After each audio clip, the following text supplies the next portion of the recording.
Hello STC family, नवीन video म्हणजे like तो बनता है. चला पटापट लाईक करून घ्या. झालं? खूप धन्यवाद. तुम्ही या चॅनलवर नवीन असाल तर नक्की सबस्क्राईब करा आणि बेल आयकॉन प्रेस करा. गेल्या काही एपिसोडवरच्या कमेंट्स वाचून मी खरंच खूप आनंदी आणि भावुक झाले. तुम्हाला ही लव्ह स्टोरी इतकी आवडत आहे हे जेव्हा मला तुमच्या कमेंट्स वाचून कळतं तेव्हा मला खूप छान वाटतं. काही प्रेक्षकांच्या कमेंटमधून हे देखील कळलं की त्यांनी आजपर्यंत ज्या काही लव्ह स्टोरी ऐकल्या किंवा वाचल्या आहेत त्यात मीत आणि मायाची लव्ह स्टोरी ही सर्वोत्कृष्ट आहे. खूप धन्यवाद. तुमच्या प्रतिक्रिया आम्हाला आणखी असेच उत्तम लिखाण आणि वाचन करण्यासाठी प्रोत्साहित करतात. तुम्हाला माझं हे काम आवडत असेल तर तुम्ही यूट्यूबच्या माध्यमातून मला थँक्स पाठवू शकता. व्हिडिओच्या खाली तो ऑप्शन आहे. आणि ही स्टोरी तुमच्या मित्रमंडळी आणि फॅमिली व्हॉट्सॲपवर शेअर करायला विसरू नका. एपिसोडच्या शेवटी येणारं बेस्ट कमेंट सेक्शन नक्की पहा. सादर करीत आहोत कथेचा 66वा भाग. मायाला मिळणार सरप्राईज. ब्रेकफास्ट रेडी आहे माया मॅम. मायाकडे पाहत तो आनंदाने बोलला. मायाला तिच्या कानावर विश्वास बसत नव्हता. मीतच्या चेहऱ्यावर झळकणारं समाधान पाहून तिचं मन भरून आलं. मीतचा ब्रेकफास्ट बनवून झाला होता. त्याने एका प्लेटवर दुसरी प्लेट झाकून मायासाठी सरप्राईज ठेवलं होतं. मीत, तू खरं बोलतोयस की तू मजाक करायच्या मूडमध्ये आहेस?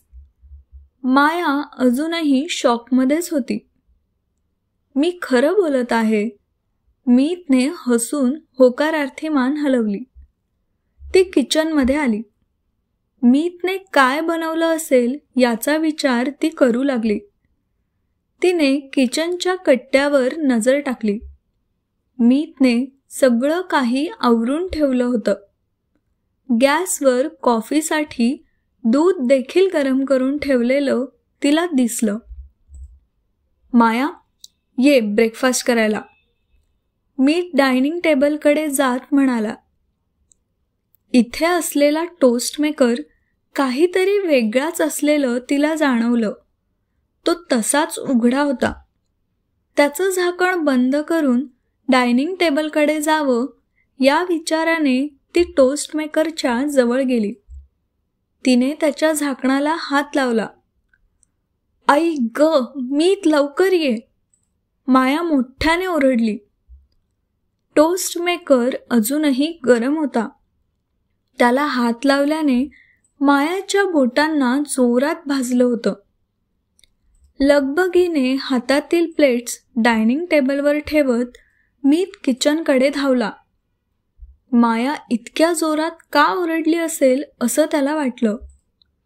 काय झालं माया? किचनच्या आतमध्ये शिरत मीतने विचारलं आणि तिच्या जवळ गेला. मायाने किचनच्या बेसिनचा नळ चालू केला आणि त्याच्या खाली तिचा भाजलेला हात पकडला. मायाच्या हाताला भाजलेलं मीतच्या लक्षात आलं. मी याचं झाकण बंद करत होते तर मला भाजलं, माया म्हणाली. मीत आता तिच्यावर ओरडेल याची तिला भीती वाटत होती. पण तू टोस्टरला हात का लावलास? मीत थोडं कडकपणेच म्हणाला. पण त्याच्या आवाजात असलेली काळजी मायाला जाणवली. तिचा रडवलेला चेहरा बघून तिच्यावर आणखी ओरडायचं त्याने टाळलं. तू डायनिंग टेबलच्या खुर्चीवर जाऊन बस. मी फर्स्ट एड बॉक्स कुठे आहे ते पाहतो. डायनिंग टेबलकडे हात करत मीत बोलला. त्याने किचनच्या कॅबिनेटमध्ये फर्स्ट एड बॉक्स शोधायला सुरुवात केली. एका कप्प्यामध्ये त्याला फर्स्ट एड बॉक्स सापडला आणि तो घेऊन मीत डायनिंग टेबलजवळ आला आणि मायाच्या शेजारच्या खुर्चीवर बसला. मायाचा हात त्याने हातात घेतला आणि मायाला ज्या ठिकाणी भाजलं होतं त्या ठिकाणीची आणि त्याच्या आजूबाजूची जागा त्याने आधी स्वच्छ केली आणि त्यावर हळुवारपणे मलम लावायला सुरुवात केली. थोडं तरी बरं वाटतंय ना? मीतने मलम लावत मायाला विचारलं.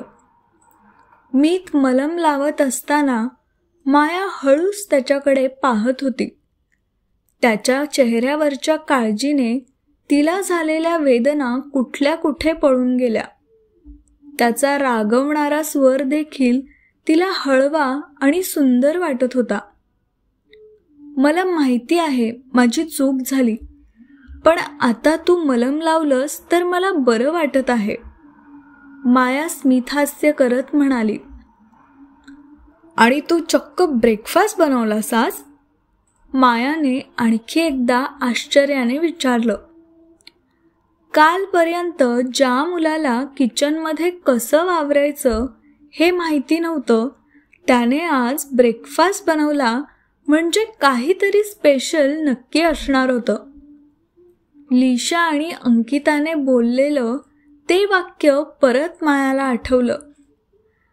प्रेमातच माणूस अशा गोष्टी करतो. प्रेम माणसाला पूर्णपणे बदलतं. हे आठवून माया स्वतःशीच हसली. पण मीतने मायासाठी ब्रेकफास्ट हा त्याचं तिच्यावर प्रेम आहे म्हणून बनवला होता की आणखी काही कारण होतं, असा विचार ती करू लागली. मीतच्या मते त्याने ब्रेकफास्ट मायापुढे स्वतःला सिद्ध करण्यासाठी केला होता, पण कुठे ना कुठे त्याच्या मनामध्ये मायाबद्दल प्रेमाची भावना निर्माण होत आहे हे त्याला देखील माहिती होतं. हो, मी आज ब्रेकफास्ट बनवला आपल्या दोघांसाठी, मीत उत्साहाने बोलला. त्याने एका प्लेटवर झाकलेली दुसरी प्लेट बाजूला केली आणि मायाच्या समोर ठेवली. थँक्यू सो मच मीत, माया म्हणाली. मायाने प्लेटकडे पाहिलं आणि तिला आनंद झाला, पण ती विचारात पडली. हाताला मलम लावल्याने ब्रेकफास्ट कसा खायचा हा प्रश्न होता. तिचा त्रास बऱ्यापैकी कमी झाला असला तरी इतक्यात मलम लावलेला हात न धुता तसंच बसावं लागणार होतं. मीतने मायाच्या चेहऱ्याकडे पाहिलं आणि त्याला तिची अडचण लक्षात आली. तुला खाण्यासाठी मदत करू? मीतने विचारलं. मायाने होकारार्थी मान हलवली. त्याने टोस्ट हातात घेतला आणि मायाला भरवलं. मीत, तू मला खाऊ घालत आहेस, मला छान वाटत आहे, पण इतका मोठा घास खाल्ला तर मला कालच्यासारखा ठसका लागेल, माया हसत म्हणाली. मीतने तिला नकळतपणे मोठा घास खाऊ घातला होता. सॉरी, मी असं पहिल्यांदाच करतोय ना, म्हणून मला कल्पना नाही आली, हसत मीत बोलला. मीतने मायाला ब्रेकफास्ट खाऊ घातला आणि स्वतः देखील ब्रेकफास्ट केला. मीत, तुझ्या पहिल्या प्रयत्नातच तू खूप छान बनवला आहेस, मायाने त्याचं कौतुक केलं. जरी टोस्ट थोडे करपले असले आणि मिरपूड थोडी जास्ती पडली असली तरी ज्या आत्मीयतेने मीतने ते बनवलं होतं त्यासाठी मायाला त्याचं कौतुक करावं वाटलं. जर मला याच्या हातून खायला मिळणार असेल तर मी रोज हात भाजून घ्यायला तयार आहे, माया मनाशीच म्हणाली आणि हसली. मी दोघांसाठी कॉफी घेऊन आला. दोघे कॉफी पीत डायनिंग टेबलच्या खुर्चीवर बसले होते. माया, एक प्रश्न विचारू का? मीत थोड्या सौम्य आवाजात म्हणाला.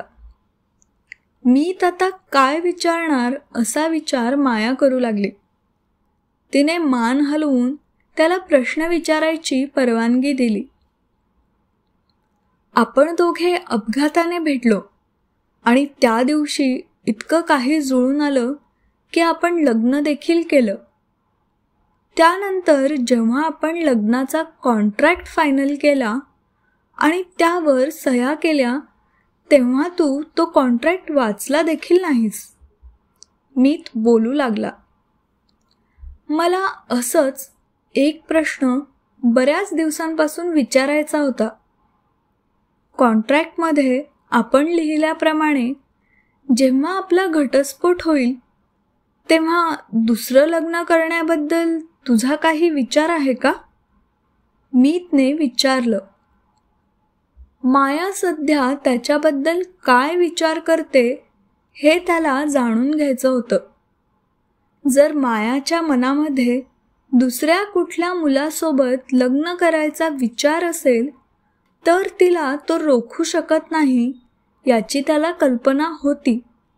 आफ्टर ऑल त्या दोघांनी कॉन्ट्रॅक्ट मॅरेज जे केलं होतं, म्हणजे आपल्याला शेवटी याच्यासोबत घटस्फोट घ्यायचा आहे हे नक्की आहे. तर मी असंच स्वप्नांचे पूल बांधत होते का? मीतच्या या प्रश्नाने माया थोडी बिथरली.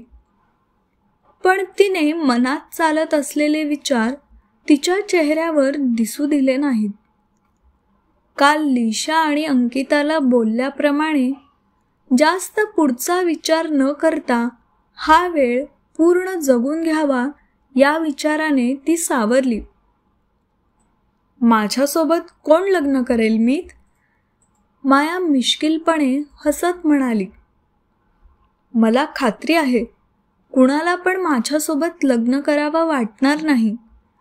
जी मुलगी राज्याध्यक्षांना आवडली नाही अशा मुलीसोबत लग्न करायला कोण तयार होईल? चेहऱ्यावरचं हसू तसंच ठेवत माया बोलली. ती आत्ता काय बोलली त्याचा तिने आणखी एकदा विचार केला. खरंच तिच्यासोबत लग्न करायला कोण तयार होईल? सगळे लोक तर हेच म्हणतील की या मुलीमध्येच काहीतरी कमी आहे म्हणून या दोघांचा घटस्फोट झाला असेल.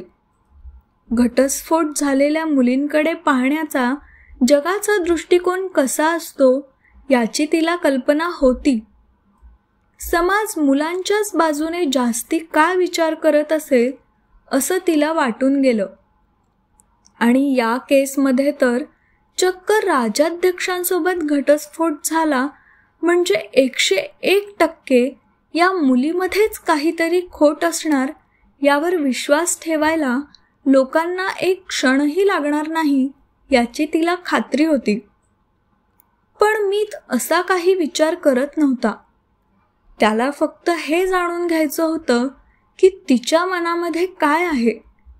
कुण्या दुसऱ्या मुलासोबत ती लग्न करायचा विचार करत आहे का हे तो चाचपडत होता.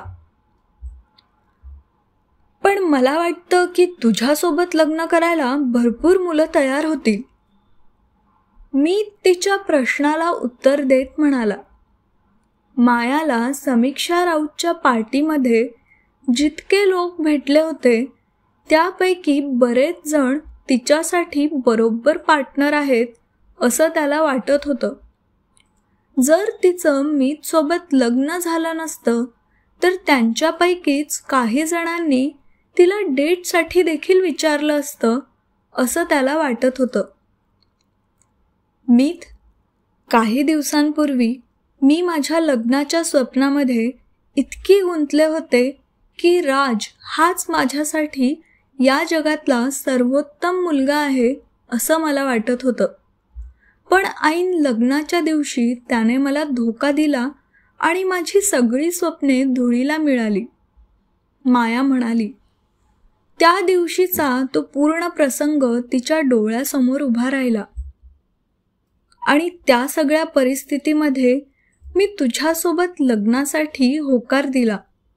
आपण कॉन्ट्रॅक्ट मॅरेज केलं. जेव्हा आपण हे कॉन्ट्रॅक्ट फायनल केलं तेव्हा मी ठरवलं होतं की आपला घटस्फोट झाल्यानंतर मी कुठेतरी दूर निघून जाईन आणि शांत आयुष्य जगेन. माया बोलत होती. पण तुझ्यासोबत लग्न झाल्याने किंवा कॉन्ट्रॅक्टमध्ये लिहिल्याप्रमाणे घटस्फोट होणार असल्याने खरं तर मी नाराज होईल असं अजिबात नाहीये. उलट राजसोबत दुःखी आणि असमाधानी आयुष्य जगण्यापेक्षा कॉन्ट्रॅक्ट मॅरेज करून घटस्फोट घेणं हा माझ्यासाठी कुठल्याही क्षणी चांगला निर्णय असेल. मायाच्या चेहऱ्यावर नकळतपणे स्मित हास्य आलं. मायाचा आयुष्याकडे पाहण्याचा दृष्टिकोन किती सकारात्मक आहे हे बघून मीतला खरंच तिचं खूप कौतुक वाटलं. म्हणजे कुठल्याही दुसऱ्या मुलासोबत लग्न करायचा हिचा काही विचार नाहीये. मीत आनंदाने स्वतःशीच म्हणाला. त्याला जे उत्तर पाहिजे होतं ते मिळालं. मीत, माझ्याबद्दल काही काळजी करू नकोस. आयुष्यामध्ये मला जे काही मिळालं आहे किंवा मिळेल त्यामध्ये आनंदी राहण्याची मला सवय आहे. शिवाय आयुष्यात मला फार काही अपेक्षा पण नाहीयेत. मीत काहीतरी विचार करत बसला आहे आणि तिच्याबद्दल तो उगाच काळजी करू नये असं तिला वाटत होतं. आजच्या नाश्त्यासाठी खूप धन्यवाद. इतका चांगला ब्रेकफास्ट बनवत असशील तर उद्या देखील ब्रेकफास्ट बनवशील का? माया विषय बदलत म्हणाली आणि हसली. मायाने मुद्दाम विषय बदलला हे मीतच्या लक्षात आलं. पण या सगळ्या संभाषणामध्ये मायाला काही गैरसमज व्हायला नको असं देखील त्याला वाटत होतं. मीत त्याच्या खुर्चीवरून उठला आणि लिव्हिंग रूमच्या टीपॉयवर ठेवलेली वही आणि पेन घेऊन आला. हा आता काय करणार असा विचार माया करत होती. तुझ्या ड्रीममध्ये ज्या काही परफेक्ट मॅरेजबद्दलच्या कल्पना आहेत त्या तू मला सांग. घटस्फोट होण्यापूर्वी तुझा एक चांगला मित्र म्हणून आपल्या या कॉन्ट्रॅक्ट मॅरेज त्या गोष्टीत देण्याचा मी प्रयत्न करेल. मीत म्हणाला. परफेक्ट मॅरेजबद्दलच्या माझ्या कल्पना? मायाने हसत विचारलं. हो, मीत ठामपणे म्हणाला. ठीक आहे, पण कदाचित त्यासाठी तुला माझ्या प्रेमात पडावं लागेल. कारण परिपूर्ण लग्नाबद्दलच्या ज्या कल्पना माझ्या डोक्यात आहेत त्या खूप रोमॅन्टिक आहेत. माया मिश्किलपणे हसत म्हणाली. त्याने स्वतःहून तो प्रश्न विचारला असल्याने त्याच्यापासून ही गोष्ट का लपवून ठेवायची असा विचार तिने केला. आणि जर माझ्या स्वप्नातल्या परफेक्ट मॅरेजच्या कल्पनेतल्या गोष्टी तू केल्यास तर कदाचित मला तुझ्यासोबत घटस्फोट घ्यावा वाटणार नाही, माया म्हणाली. अवघड होईल हा मीत तुझं, ती पुढे हसत बोलली. ठीक आहे, सांग तर आधी. काय आणि कसं करायचं हे नंतर बघू. पहिल्यांदा मी लिस्ट बनवतो, मीत म्हणाला. तिच्यासाठी ज्या गोष्टी तिच्या लाईफ पार्टनरकडून पाहिजे होत्या त्याची लिस्ट तिने मीतला सांगायला सुरुवात केली. मीतने त्या सगळ्या गोष्टी लिहून काढल्या. थँक्यू माया, या सगळ्या गोष्टी मी येत्या वर्षभरात करण्याचा प्रयत्न करेन. लिस्टकडे पाहत मीत आनंदाने म्हणाला. त्याने वहीचे ते पान फाडलं आणि त्याची घडी करून त्याच्या खिशामध्ये ठेवलं. मीत सोबत ती या विषयावर इतक्या मोकळेपणाने बोलू शकेल असं तिला कधीच वाटलं नव्हतं. मीतने म्हणल्याप्रमाणे तिने सांगितलेल्या त्या गोष्टी तो कशा प्रकारे करणार हे बघायला ती उत्सुक होती. चल, आज दिवसभर काय करायचं ते मी तुला सांगणार आहे, पण त्याआधी तू आंघोळ वगैरे करून घे. तोपर्यंत मी हे भांडे घासून घेतो. डायनिंग टेबलच्या खुर्चीवरून उठत मीत म्हणाला. त्याने त्यांचे ब्रेकफास्ट प्लेट्स आणि कॉफी मग हातात घेतले आणि किचनच्या बेसिनकडे निघाला. आणि खबरदार, इथे येऊन काही काम करायचा विचार देखील करू नकोस. माया त्याच्या पाठोपाठ येत असलेलं पाहून तो बोलला. हो मीत, मी सध्या तरी काही वेळ काही काम करणार नाही, पण मला आता आधीपेक्षा बरं वाटत आहे, माया म्हणाली. मी तुझ्यासोबत इथे थांबू तरी शकते ना? बेसिनच्या जवळ त्याच्या शेजारी थांबत मायाने विचारलं. मीतने मान हलवून होकार दिला. मीतने भांडे घासायला सुरुवात केली. जमतंय की तुला हे काम? माया हसत बोलली. हो, मी लगेच शिकतो आणि असं काही नाहीये की मी करू शकत नाही, मीत हसत आत्मविश्वासाने म्हणाला. मीतचं काम संपल्यानंतर दोघे किचनच्या बाहेर आले. माया अंघोळ करून तयार होईपर्यंत मीत लिव्हिंग रूममध्ये लॅपटॉपमध्ये काहीतरी करत बसला. मायाच्या पाठोपाठ मीत देखील तयार होऊ लागला. माया लिव्हिंग रूममध्ये बसून त्या दोघांचे कालचे फोटोज अजून एकदा पाहत बसली. इतक्यात घराच्या दाराची बेल वाजली. यावेळी इथे कोण आलं असेल असा विचार त्यांच्या मनात आला. मीत, बघते मी. लिव्हिंग रूममधून मायाने मीतला सांगितलं. तिने दरवाजा उघडला. एक व्यक्ती फुलांचा मोठा बुके घेऊन दाराबाहेर थांबला होता. Hello, good morning Mrs Rajadhyaksha. मायाने दार उघडताच त्याने तिला ग्रीट केलं. गुड मॉर्निंग, माया म्हणाली. त्याने तो बुके मायाच्या हातात दिला आणि काही न बोलता निघून गेला. हा काय प्रकार आहे या विचारात माया होती. विचार करत तो बुके घेऊन माया लिव्हिंग रूममध्ये आली आणि लिव्हिंग रूमच्या टीपॉयवर तिने तो बुके ठेवला.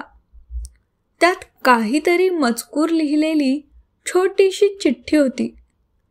तिने ती चिठ्ठी हातात घेतली आणि त्यावरचा मजकूर वाचला. टू ब्युटिफुल कपल मीत आणि माया. काल केलेलं डिनर डेटचं अरेंजमेंट तुम्हाला आवडलं असेल अशी अपेक्षा करतो. ज्या फॅमिलीमन आणि लग्न झालेल्या आनंदी जोडप्यासोबत इन्व्हेस्टमेंट कॉन्ट्रॅक्ट साईन करायचं मी ठरवलं आहे, त्या प्रकारचं जोडपं तुम्ही असाल अशी मला खात्री वाटते. मी तिथे परत आल्यानंतर यावर डिटेलमध्ये बोलूच, पण सध्यासाठी एक महत्त्वाची गोष्ट.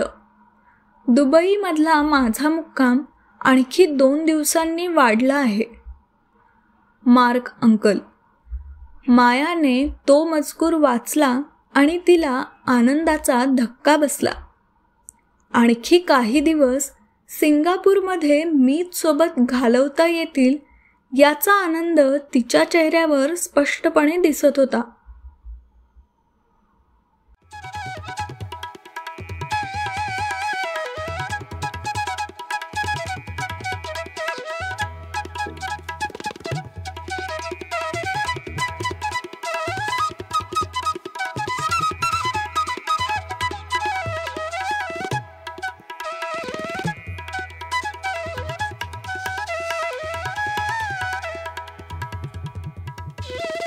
ही गोष्ट तुम्हाला कशी वाटली ते आम्हाला कमेंटद्वारे अवश्य कळवा. गोष्ट आवडली असेल तर लाईक आणि शेअर जरूर करा आणि पुढील भाग ऐकण्यासाठी आमचं चॅनल स्टोरी टेलर्स कंपनीला नक्की सबस्क्राईब करा आणि बेल आयकॉन प्रेस करा.